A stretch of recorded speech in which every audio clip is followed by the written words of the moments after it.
আমাদের প্রধান বিচারপতি সৈয়দ রিফাত আহমেদ অনেক শৌখিন মানুষ, জন্মসূত্রে তিনি আবার ব্রিটিশ নাগরিকও। তার বাবাকে আমরা চিনতাম, সৈয়দ ইশতিয়াক আহমেদ, ব্যারিস্টার সৈয়দ ইশতিয়াক আহমেদ এরশাদ বিরোধী আন্দোলনে খুব সোচ্চার ছিলেন এবং তখন আইনজীবীদের খুব মানে স্ট্রং একটা ভূমিকা ছিল। এবং আমরা যেহেতু ছাত্র রাজনীতি করতাম, আমাদের সাথে এই আইনজীবী, আমার মনে আছে অ্যাডভোকেট শামসুল হক, তিনি আইনজীবী সমন্বয় পরিষদের সম্ভবত আহ্বায়ক ছিলেন।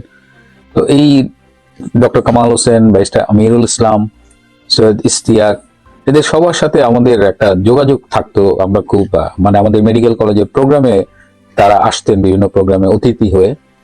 তো সৈয়দ রিফাত আহমেদ যেহেতু সৈয়দ ইশতিয়াক আহমেদের ছেলে, ন্যাচারালি তার ওই বাবার না পরিচয়, তারও একটা পরিচিতি আছে। এবং তিনি একটা বিদেশি স্টাইলে লাইফ লিড করেন, ছুটি কাটান, সাপ্তাহিক ছুটি কাটান।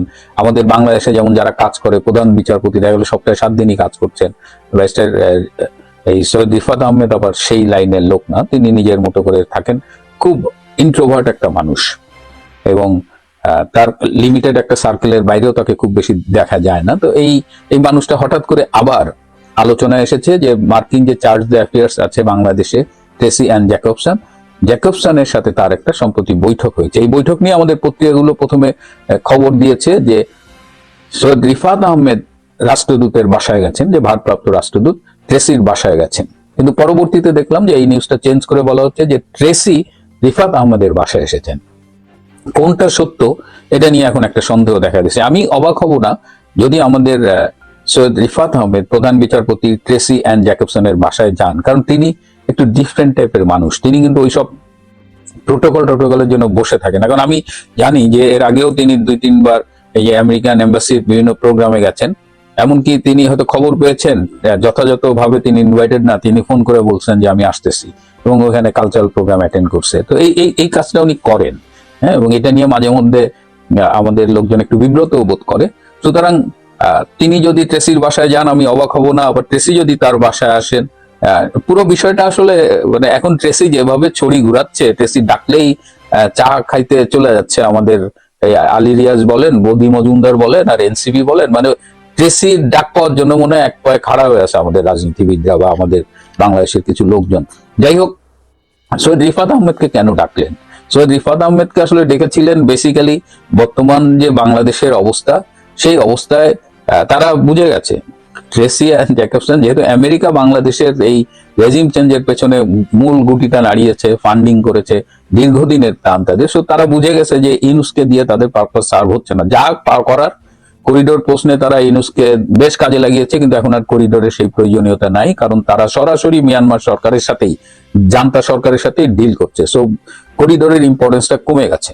যদি খবর রাখেন, রাখাইন স্টেটে আরাকান আর্মি যে বেশ কিছু অ্যাডভান্স হয়েছিল, 3টা টাউনশিপ বাদে বাকি টাউনশিপ গুলো দখল করেছিল, সেখান থেকে কিন্তু তারা এখন পিছু হটতে শুরু করছে, প্রচন্ড মার খাচ্ছে। যুদ্ধক্ষেত্রে আরাকান আর্মি প্রচন্ড মার খাচ্ছে। এখন এমন অবস্থা যে পুরাটাই ব্যাক করে তারা বাংলাদেশে চলে আসবে।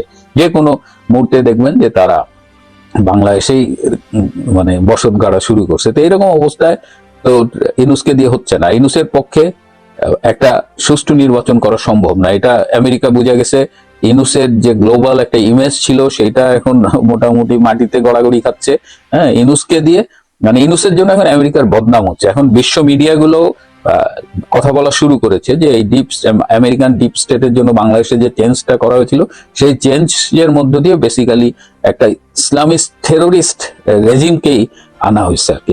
ইউনুস এই ইসলামিক টেরোরিস্টদের গডফাদার হিসেবে নিজেকে এস্টাবলিশ করছে। সো এখন ইউনুস চলে গেলে কি হবে, বাংলাদেশের সংবিধানে কি বলে, এই বিষয়টা নিয়ে আলাপ করতে এই ট্রেসি অ্যান্ড জ্যাকবসন আমাদের প্রধান বিচারপতির সাথে দেখা করেছিলেন এবং তিনি জানতে চেয়েছেন যে বাংলাদেশের সংবিধান অনুযায়ী এই মুহূর্তে তত্ত্বাবধায়ক সরকারের অপশন কি আছে। তখন আমাদের প্রধান বিচারপতি সৈয়দ রিফাত আহমেদ জিজ্ঞেস করেছে যে কেন আপনি এই প্রশ্ন করছেন, কারণ আমাদের একজন ইন্টারিম গভর্নমেন্টের চিফ অ্যাডভাইজার আছেন, আমাদের একটা অন্তর্বর্তীকালীন সরকার আছে, ডক্টর ইউনুস আছেন। So why are you asking about this caretaker government?